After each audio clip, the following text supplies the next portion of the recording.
Ito yung ating 20 euro cents guys na meron taong 2002 na nagkakahalaga ng 1,695,000 pesos dito sa Pilipinas. Tapusin ang video guys para malaman natin ang tungkol dito sa baryang ito guys ng ibang bansa.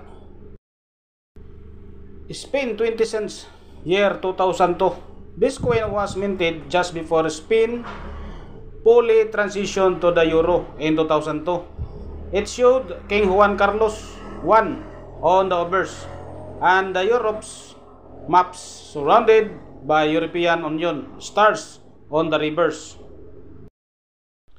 Error types like double strikes, misaligned dice, and wrong alloys make these coins highly desirable.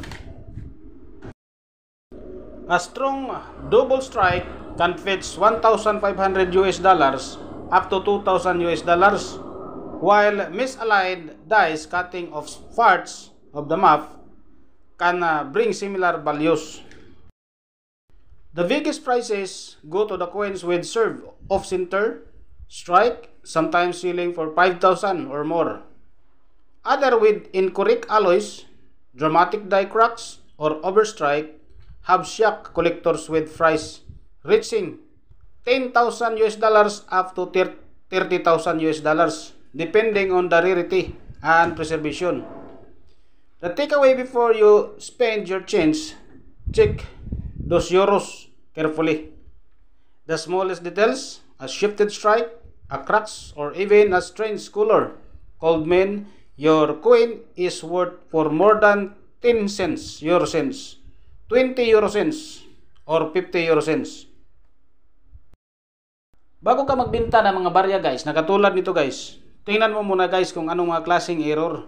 At kung mayroon ka nang makita ang mga error coins guys, mas mabuti na guys na dalhin mo doon sa ating mga coin collector. At palagyan mo guys ng certification. Dahil yan ang unang-unang hanapin sa ating mga coin collector buyer. Huwag basta-basta magbenta ng mga barya guys kung hindi mo pa na-inspeksyon ang bawat isa. Dahil baka magsisi ka sa huli. Dahil mayroong halaga guys, 10,000 US dollars up to 30,000 US dollars. Maraming salamat sa panonood guys at God bless sa ating lahat.